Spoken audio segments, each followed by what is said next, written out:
Hey, everybody. Welcome to Buzzing About Romance. I am Becky. And joining me for this Sip and Discuss episode is Amanda. Hi, Amanda. Hello. And Lindsay. Hi, Lindsay. Hi. So we are back with our weekly book club-esque discussions of a selected title. And this week we are discussing Crossroads, um, by Devney Perry. This was the community vote selection. Yes. Um, and so, yeah, this was, I mean, it was kind of on my radar because this is actually her first traditionally published book. With Montlake, right? Yeah, it's with Oh, I didn't Montlake. realize it was Trad Pub. Well, I mean, some people don't consider Montlake Trad Pub. I consider Montlake Trad Pub. Like, there is a process to having this book published. Doesn't just go through her own editors or her own beta readers. It goes through the Montlake editors also. Um, and it's more than one round of edits. It's usually 3 to 4 rounds of edits on a Montlake book. So, so so there are some things in this story, and we'll get to them, that I'm kind of like, well, did it get 4 rounds of edits? You know, so we'll see. Um, okay. Um, who wants to do the listing? You want to do it, Amanda? Yeah, I can do it. Okay, so we are reading Crossroads or discussing Crossroads by Devney Perry. Release date was June 4th, 2024, so this is fairly new. Its subgenre is modern Western. It's dual timeline. The tropes are childhood friends, small town, billionaire, she's the billionaire, second chance, cowboy, close proximity, boss employee. The series name is Haven River Ranch. This will be a series of standalones. It's in dual first person. Put out percentage was 55%. If you did the audio, the narrators were Samantha Brentmore and Connor Crace. And this is available to read and listen with Kindle Unlimited. So And is it available like it's available everywhere because it's Montlake, or no? Only nope, Kindle Unlimited. only on Kindle, Okay. only on Amazon Kindle Unlimited. They do have paperback distribution, so potentially you could find Montlake books in Okay. retailers. Okay. Um, I And did. then you Go want ahead. me to list Yeah, the go ahead. trigger Do the warnings? trigger Okay. content warnings. Yeah. Okay. So we also have some trigger and content warnings. Cancer, dying of a parent on the page in the past, death of a parent off page in a past chapter. Is that how we want to say it? Yeah, And I then would say in a grief. past chapter. Yeah, and Okay. lots of grief. Yeah, lots of grief. I did do the audiobook, because it was read listen. I actually so the production quality of this audiobook was fantastic. Um and again, this could be just the slow start of the book. I don't know, did anyone else feel the pacing of this book starting off was a little slow? I thought only because, and I think I realized this like when I was thinking about my notes for this book, is I think it was just a little slow because it was like a second chance and you were getting the flashback situation. I feel like if I'm going to read a second chance with flashbacks in a series, that I want it to be a couple of books in. So I kind of already know what's like, there's like a little breadcrumby situation. So you kind of know what's going on, Yeah. but And she it felt a little slow. she also cast a very wide net with everything that's going on. Like you get the flashbacks, like a little bit, like you get the hints of a second chance romance, but she also withholds a lot of details that like are revealed, like about why she's in Montana, what's going on. Like those details get revealed later on. And I think not having those details up front, like it made it feel a little bit like, okay, I don't really know what's going on. It takes you a Yeah. little bit to kind of get your bearings in the scene and the story. And then also to get a sense of the characters. So in listening to the audiobook, I really struggled with Samantha Brentmore because there are more Samantha Brentmore chapters than there are Connor Crace chapters. So it's very heavy in the female POV versus the male POV. It is. And I ended up having to go up to 2 times to get through some of Oh, wow. Samantha's first chapters up and until I would say around that 50% once all the world building and the ground laying had taken place. Then I was able to slow it down a little bit. But I didn't feel necessarily that Connor's chapters, because they were so few and far between, that they needed Yeah. sped up. I honestly didn't even think about that until you said it, how heavy it was in her POV. It is, and all of Well, the past chapters are in her POV. right, and that's what I was gonna say is like I think it feels that way because there's a lot of throwbacks. Like every other chapter, the first half of the story, almost the first half of the story is a throwback, almost every other chapter.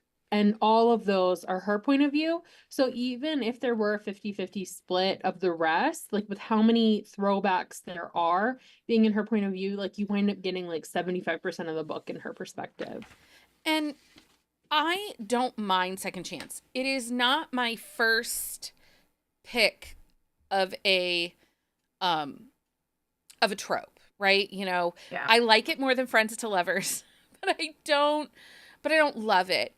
And I think part of it is because so often in Second Chance, the author has to spend so much time giving us the backstory, particularly in a book Yeah. that stands alone. We get so much of the backstory. I just want to be present. I want to be in the moment with these characters, and I absolutely would rather have them show me than tell me.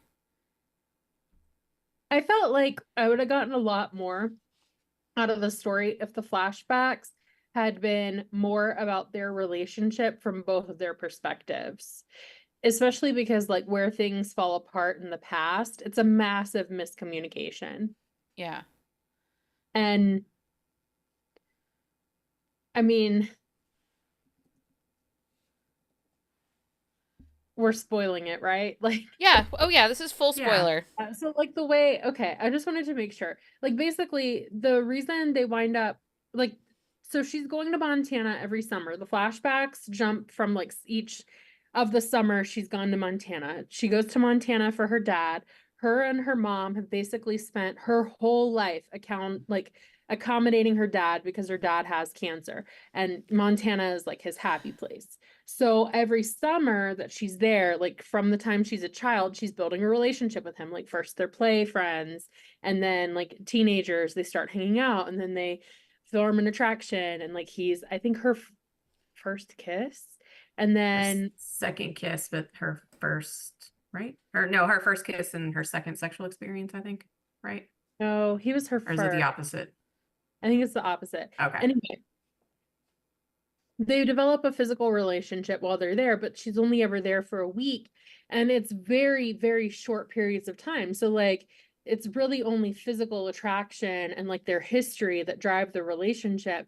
And then there's the miscommunication of like him getting engaged to someone because he thinks she's never coming back to the ranch, her thinking he's engaged and getting married, and then she gets married to somebody else. And then she finds out the last summer they come there, before you skip ahead to the present, that like she's there without her husband to bury her dad, and he never got married. Like they just never kept in touch. And I think like so many of their issues were communication. And I think they addressed that in the present tense a little bit. Like their communication is really good in the present tense. But there was a massive missed opportunity with this book on the enemies to lovers front, because this could have been a really great hate to love situation because of her buying the ranch. He forgave her so quickly. So I don't disagree with that. And I think that, again, this comes down to a balance. This wasn't a very long book. No, it was only like 280 something pages, 284 pages. Yeah, so this isn't a very long book, and I do think this is on the short side for Devney. I think she It tends to is. write between 350 to 400 typically. Yeah, or at least over 300. So it was a really short book, and you having to balance these flashbacks with the present story. This is one of those situations where I almost wish those flashback chapters had been a novella. Yeah. Like a prequel, if they'd done a prequel situation too, you could have incorporated that into the book. Well, And just then that would have put a pop way faster.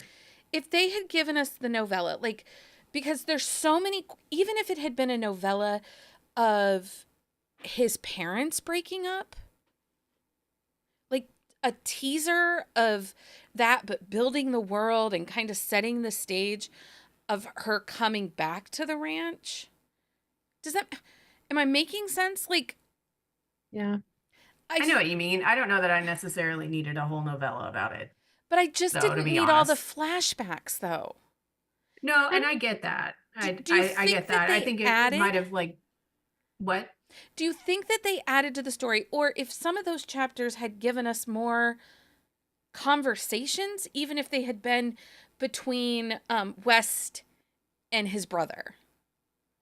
So I Because he never really forgives his hypothesis. dad, and we do get the prologue that's like we just kind of move around each other.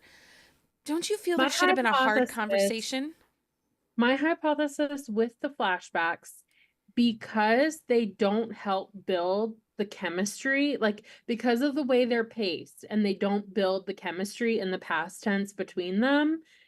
Like one of the things I struggled with the book was that they just go like from having a disagreement, like not really communicating, straight to kissing. There's no build up. There's no like chemistry build up. There's no attraction. Like it's just like it goes straight to that. And like one of the things for the flashback, like I felt like the flashback should have built emotional depth to their relationship. It should have added a lot more than it did. And instead, like for me, what it did was build her emotional attachment to the ranch itself, like why the ranch is sentimental and why she bought it in the first place, versus like it just like those flashbacks didn't dive enough into their relationship for me to get what I think it should have added. I do think that if we had started the flashbacks at age 15, 16, when she Yeah, but starts I to think notice him as a part of guy, yeah, I mean, I get that part, but I mean, I think one of the main reasons for the flashback is because of her dad. So I don't think it would have had that much as much of an emotional punch if you didn't start at the beginning, maybe for her dad. But I do agree that you could have done it like I would have been okay with this book being in parts. did you? Oh, so like we got all the Yeah. youthful stuff in the beginning and then it went to present day. Yes. Okay, so did you find this book emotionally impactful, Amanda? Because I'm I did. I curious mean, I about was that. upset at the end. I mean, I knew what was gonna. I had a feeling like that's what had happened when she kept calling him and he wasn't answering. Yeah. So I mean, I had this sinking feeling in the pit of my stomach or whatever. But yeah, I thought it was emotional at the end. I mean, I teared up. See, and I felt India,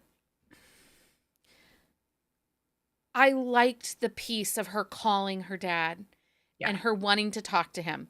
Like as someone who's lost a parent, I get that. Like that feeling of wanting that one last one-on-one conversation with them. Like I I get that. I mean, that's a daily occurrence for me sometimes.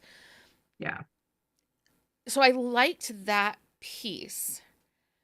But I found India in the present day moments to be kind of distant and flat. Like she didn't give me enough stakes to connect with her emotionally. Like I wish I had known how manipulative the ex-husband was. Because all we're getting is him like, "Okay, are you done playing around? When are you going to sign these papers?" I wanted more vulnerability from her. I think that would have helped make that dealing of grief and that emotional impact of losing a parent at the end a little more. I would have felt it more, I think. Like the emotional connection would have been better for me. I I can see didn't that. have complaints about that. I had a different opinion about it because I felt like for India, the fact like with the flashbacks, the storyline with her dad, I felt like for her, the vulnerability one, I felt like her circumstances made her a very confident person. She knew what she wanted, and she also had been shaped heavily by having this impending loss hanging over her entire childhood. and develop like her until the point of her becoming a young adult. She had this like impending loss. So I think like that kind of thing really helps you prioritize. So I felt like she had a very strong identity, and I felt like for her, the vulnerable thing was going back to the ranch. Yeah. Yeah. Well, and revisiting a past that isn't perfect. Like, she didn't leave the ranch in a perfect space. Like, she didn't get that chance to say goodbye to West and congratulations on his girlfriend or whatever the things were. He avoided her, he wasn't there, and she just kind of was like moved on. Yeah. Okay, so I don't want to talk about the flashbacks anymore. We've spent time there. Let's talk about the current situation. So, the deception in this book. And so this is kind of 2 weeks in a row that we've had a lot of deception in the book. Indy Yeah, is that's true. keeping a lot of secrets. And I think that's another way that it made it difficult to connect with her. But I also felt like West was a bit of a doormat. I almost wish that this book had only been written in her point of view. I think I agree with that. And Yeah. West was kind of disappointing for me. I liked West. I felt like he was a decent hero, but there were a lot of developmental things that fell flat with him. Like there were potential conflicts, like the situation with his parents' divorce. Like he obviously had a hard time with that, and they don't really dive into the emotional aspect of that too much. They kind of gloss over a lot of things for him, like his ex-wife or the ex-fiance, like when she comes around, they hint that like she's gonna stir high drama. She really didn't. She kind of just glossed over things. It was like a conversation and then sweep it out of the way. And it was like there were a lot of things with him from the beginning of the book. There were a lot of things with him that came up that could have been a potential conflict or could have driven like depth of character, and they just glossed over it. And it starts with her showing up and buying the ranch. Like if someone from my past came up and bought, heritage land, like I would have nothing to do with them. And he just forgave her so quickly. Like he just got over it. I will disagree with you a little bit, Lindsay, on the ex fiance and no other woman drama, because that is something that I hate in second chance romances. And I'm really glad that things went the way they did with the ex husband. Like, West said, no, I'm staying. Like, I'm not leaving, and you aren't going to talk to her or me like that. Like, I appreciate that because I think it's really easy, it's really tropey in second chance romances to use the exes for the drama. But again, Or as a villain. or as a villain. And there's Yeah. not a third act breakup here. And so Yeah. And I think that we needed that. We needed more vulnerability and deeper emotion. If you're gonna not give me a third act breakup, cool. But she should have had to work a little harder to seek his forgiveness for all the deception and secrets she kept. well, and that's what I'm saying. Like I agree with you 100%. I don't like the ex drama in second chance romance. But my issue is like there were all these opportunities to add depth to his storyline, and they were all missed. Yeah. What were you going to say, And Amanda? I was just gonna say, like, I think West needed more depth of character. And I think, like you said, if she had just written this from India's point of view, it probably would have made more of an impact.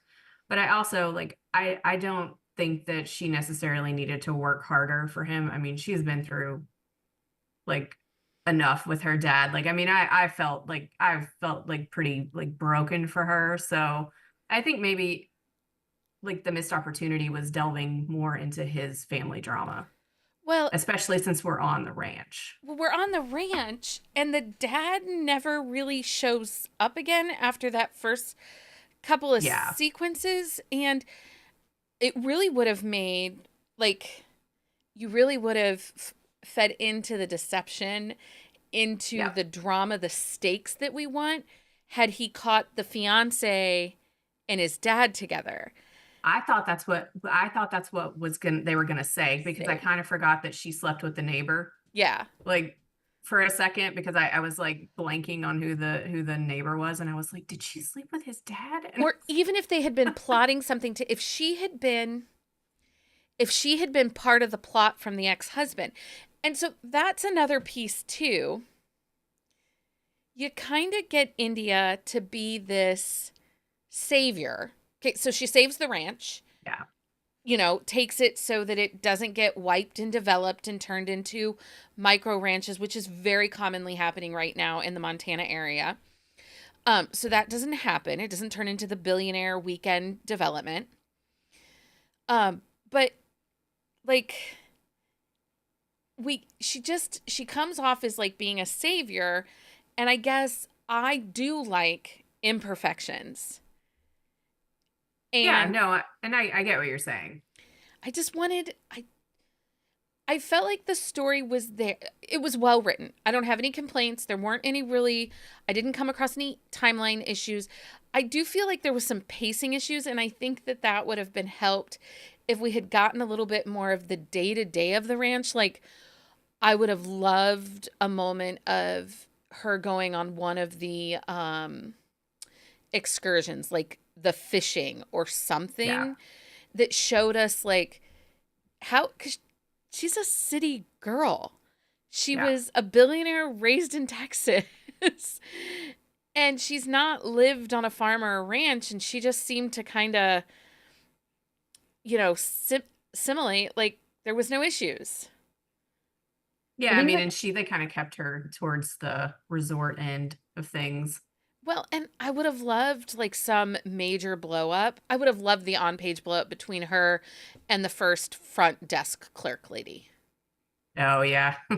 Or even his grandma, like the second day she comes in and she's not at the check-in desk. Wouldn't it, I mean, I would have loved a moment with some tension between grandma and India. Well, I Just think that's because they gave her like CEO energy. And that's one of the things I actually did like about the book a lot is that they made her a very realistic female CEO type character. Like she comes into a failing business and she starts tackling it. She's working around the clock. She's busting her butt to like make this place successful because she wants to. Like she has motivation for that. And a lot of times like I liked that they didn't have a blowout between her and the front desk clerk because like in a male CEO book, like they wouldn't have had that kind of altercation. They would have just fired them and let them go. And I like true. that they didn't make her like what a lot of women, like strong women in the corporate world get misportrayed as. Like that is she had strong leadership values for the kind of like she had strong leadership values. She had a very good business acumen. She had a solid business plan for what she wanted to accomplish, and then she had the capital to make it happen, and she knew how to go about making it happen. And I like she goes into the thought behind like why she let her stay there. She's like, ultimately, this girl's gonna get fired. Like from day Right. one, she's like, she's getting fired. But she's like, right now, I don't have time to run the front desk. So anything she can do is better than me having to do it. So I liked how they dived into like her thought process behind that because that is like very relatable for me. The woman that I'm a was CEO. the woman that was the house cleaner that ends up being the head of the front desk and customer service Tara. era. I like that India had a relationship with her. And I Hmm. wish we had seen some more conversations between the two of them. Or even like with the mother, like his mom, because Tara Yeah. is like her best friend. Right. Even, even like Tara talking to his mom or some other. it- that was, I think, my biggest problem with the book was like we didn't get enough into his family stuff. It And we did might in the next book. well, and we did get those moments between India and the chef, who really like Yeah. fought her on everything, and then he really like leaned into it, which I Yeah. appreciated because chefs are bitches. Like, Temperamental. um so a couple comments that I'm seeing is they didn't like the flashbacks, and the deception with his dad. And don't you feel like that's still really unresolved? Yeah. Yeah. I mean, I don't, it's just, I mean, it's resolved in a way, but they just didn't deal with it. It was just like, well, he's just like, well, I'm just gonna like leave him alone and let Why wouldn't you him kick him be off the well, I guess he bought his it's part of the property. Yeah. to him. She gave it to all of them. Don't So he owns his place. Does the lack of dealing with dad, does that make you question how solid the HEA is, or do you think it doesn't affect it? It didn't really affect the romance of the book. I don't think it affected it. And I think that's because the way she set up the deal, like what Wes wanted from the beginning, what the conflict between them was from the beginning was that she bought his ranch and he wanted it. Well, come to find out at the end, like the contract is set up in such a way that after a year, he gets everything. Like his dad buys the ranch back and turns it over to Wes. So, Yeah. like his conflict is resolved. I don't think his dad really plays a part in that unless like down the road he were to say, never mind, not gonna buy it back. But that doesn't happen. We see in the epilogue that like everything went the way it went. So I did have an issue because in the marketing material from the author, I went looking, she tags this as a cowboy romance. He never rides a horse. Wait, what? I thought he does. In a flashback, but in modern day, he does. When he's the head of the ranch, they never get on a horse. I think that's also too because his horse died. No, he has a horse. I thought they go to does, pet but the horse. He still has to break the horse in. Yeah. Because remember, that's how his dad started limping, because his dad tried to do it because Wes just hasn't had time. So he has a horse he's trying to break in, but I think it's like, you know, his previous horse died. But yes, I get the thing. Like it's the motorcycle club that they never ride the motorcycle. It's alluded to though, because they do mention him like moving cattle, which you don't do that without riding a horse. And then a lot of his time, like when he's hiding off in the fields, like he's haying, he's baling hay. So he's not like, you don't need a horse for that. No, like, I know how to bale hay. In the but Midwest. like I think it's just like because of the season that they're showing the book in and the things that he's doing, and like that's I think like ultimately the way she handled his time, like handling the ranch part, like when he's baling the hay, that's a critical point for him to be like, you know what, I can't remember the last time I've been able to undisturbed like do my ranch activities. Like maybe she's actually what this place needs. Like that's what starts to change his mind about her, from just like ignoring her to being like, maybe we are really able to work together here. And again, this is where it comes in that this is one of those books that I think would have benefited from a single POV. I think we would have had more emotional depth, at least from her. I think we would have seen some of the connections in the way her mind worked a little bit more. I think that it would have made for a richer story for her. Yeah, I agree. Because I really feel like West is just kind of a placeholder in this book a little bit. Because like you said, Amanda, we don't get the deep ditches of his family life and how, I mean, his fiance... He's not... Yeah, oh, sorry. No, go ahead. He's not. I was just going to say, he's just not as dynamic as I would have wanted him to be. Right. So I guess that's it. I wanted more dynamic persona from him. As we go forward, this is only a 2-book series. And the next book, Sunlight.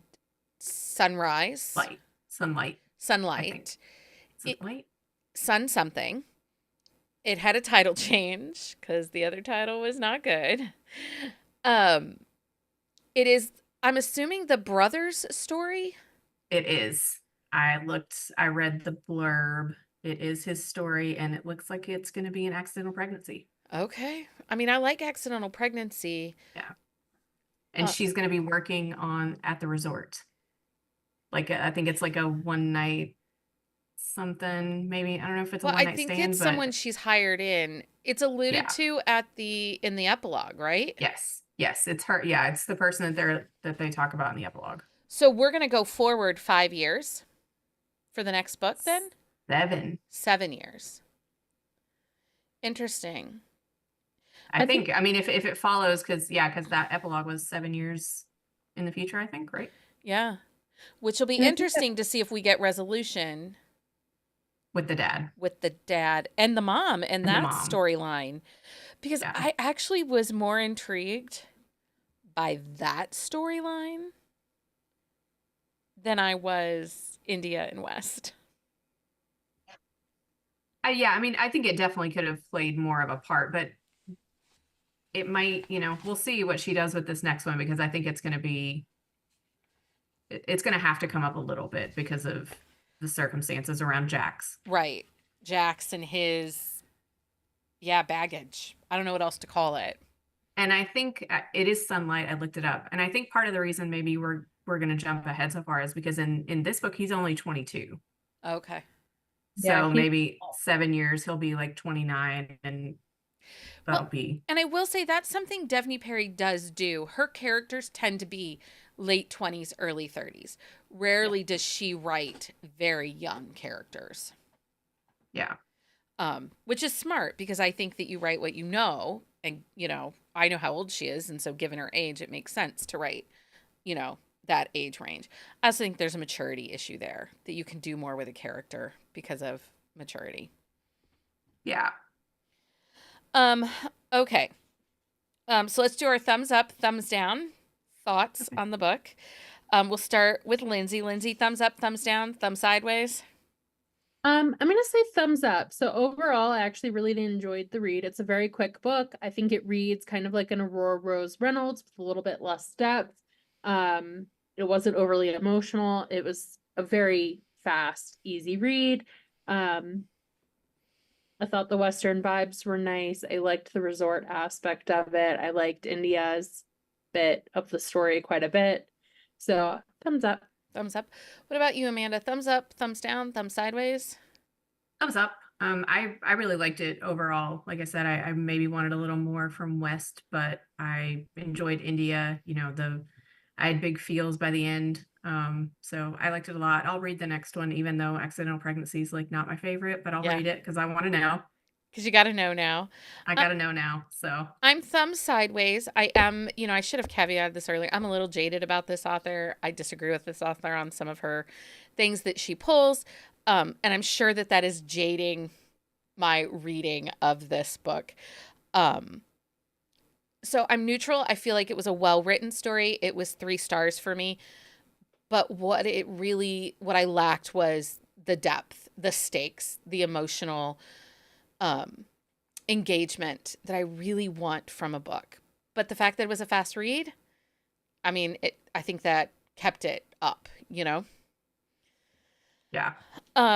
Okay, so if you liked this book or you liked the vibes of this book and you want books that are similar, does anyone have any suggestions? I have a few. I have a couple. Okay, But go with what you got. You want me to go first? Yeah, go ahead. I have Cowboys Seeking a Second Chance by Janice Whitaker. Oh, yeah. That is a second chance. That's book 2 in her Cowboys of Moss Creek. So it's May and Boone's book, and Boone he kind of broke up with May to go ride bulls in that circuit, and then he comes home to win her back, and it's that one definitely has almost like a little bit of an enemies to lovers vibe when he comes back, and I really like that one a lot. May's really good. She like goes after people with frying pans, and that one's a lot of fun. So I would say if you want something with a little more enemies to lovers vibe on a second chance, I would go with that one. I have Cover Me Up by Juliana Stone.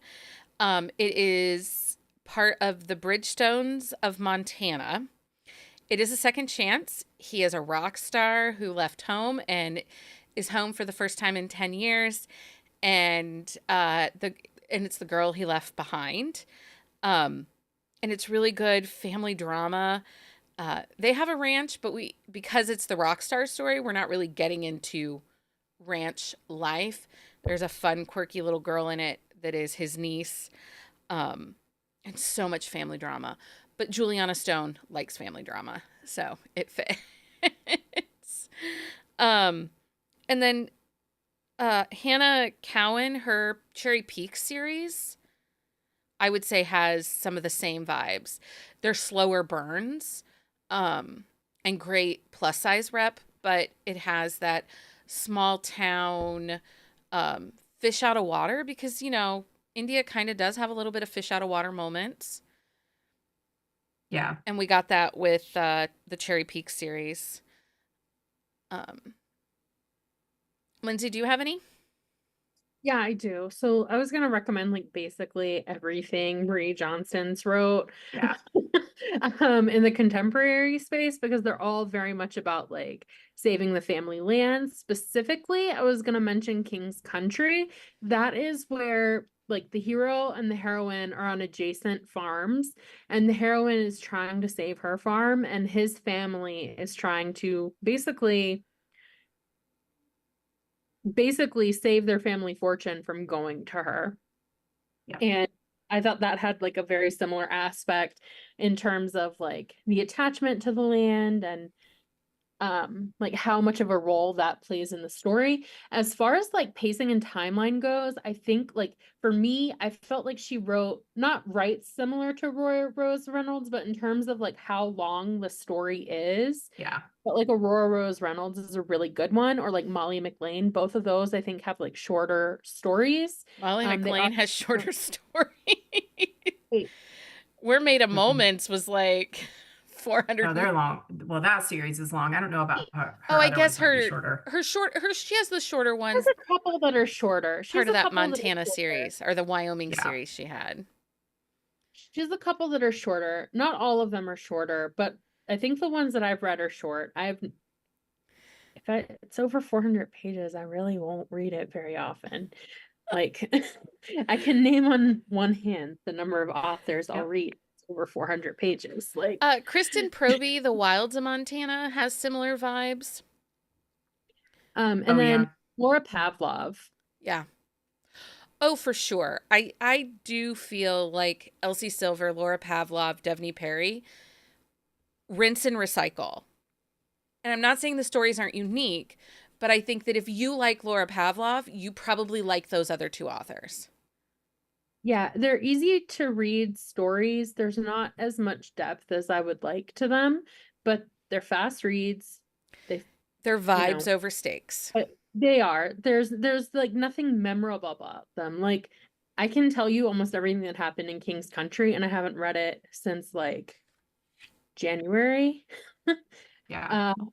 Crossroads, I finished 3 days ago, 4 days ago, I don't know, within a week, and I had to go off my notes. Like I was telling Becky beforehand, I was like, I don't actually remember that much about this book. Like in a year, I will not even remember reading this. Would you So oh, go go ahead. ahead. What were you going to say? I was just gonna say, like, I think when you get in, you mentioned Aurora Rose Reynolds, and I would say like Jessica Prince, very similar. But I think what makes theirs a little better, and I think maybe like why we're more invested in those is because a lot of those are like they have a little hint of romantic suspense. So you get a little bit of that. It gives you like something else, even if you're not getting like a full like emotional Well, situation. and I think that that's why I wouldn't say Devney Perry and A.L. Jackson. Like you No. automatically are not going to like those two. They write similar story, like family sagas, interconnected standalone kind of things, small towns or community vibes. But Amy has like such an emotional depth to her books. This book didn't have that. And Not she just writes very emotion. differently. Yeah. She writes in a very lyrical way, but she also has such like a hauntingly beautiful way of Yeah. capturing the scene. Like her imagery is so rich that like when I read an A.L. Jackson book, I'm in the story. Like I cannot put them down once I start. But like for this one, it was just like, oh, like there's nothing really hooking me chapter to chapter. It was like a nice book to just like Well, come to when I had a free moment. and I would say the description of the resort, I mean, like I felt the bumps in the road. Like it started out so good.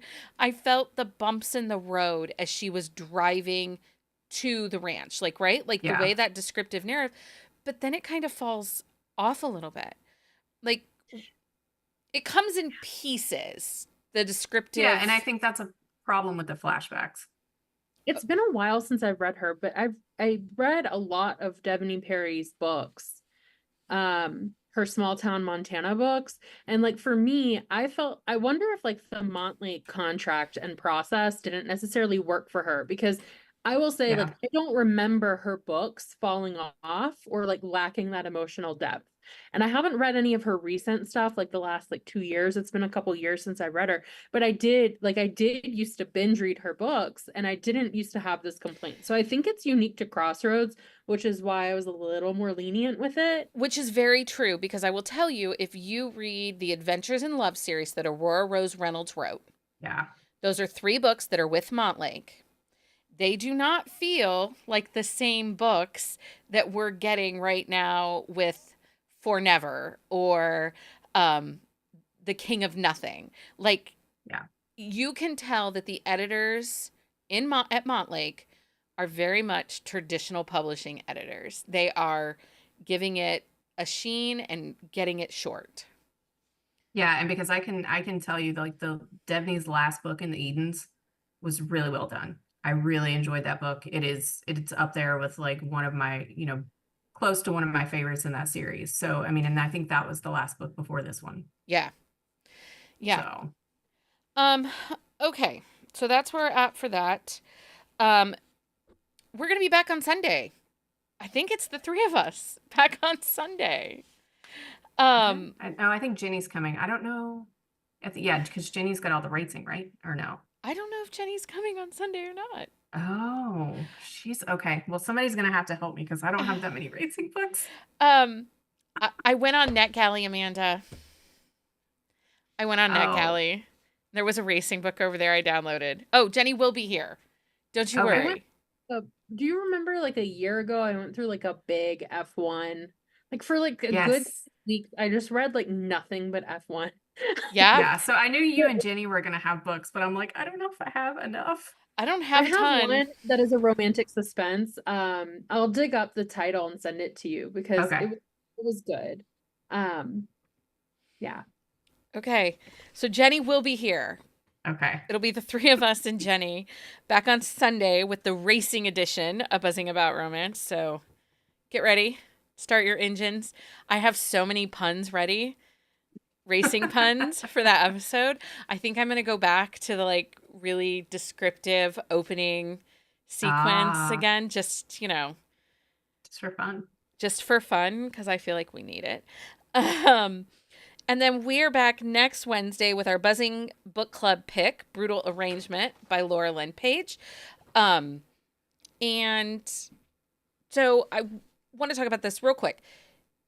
If you would like to join our book club, because we haven't talked about book club in a minute, right? We haven't really. Once a month, we host a book club. The community picks the book. We read it, and oftentimes the author joins us. And you can find details about this on our website at bookcaseandcoffee.com/buzzingbookclub. And that'll show you what authors we have upcoming. We have an amazing lineup for the rest of 2024. And I actually just booked January's author. Ooh. And she's a repeat. So I'm excited for that. But yeah, so if you would like to try book club, we always let everybody try it one time before they commit fully to our chaos, because book club can be a little much for some people. So if you would like more information about book club, send us a DM, send us an email, check out our website, let us know, and we will send you information. You can find the current list of books for our upcoming Wednesday episodes on our website. After Brutal Arrangement, then we go into our September picks. It's almost September. I know. I'm excited about our books for September. We're going to start off with a racing book. Like, how? Yes, and I have read that one. And that's the one book she has for her list on Sunday. Sorry. Anyway, don't forget to follow us on social media for upcoming events and community engagements. We have lots of stuff coming in the fall here. And then if you love this episode, if you love us, leave us a review. Those help get more people's eyes on what we're doing and the podcast. And thanks to our Patreon members who support us so that we can keep doing this each week. Anyway, until next time, everybody, Happy reading. Bye. Good night, everyone.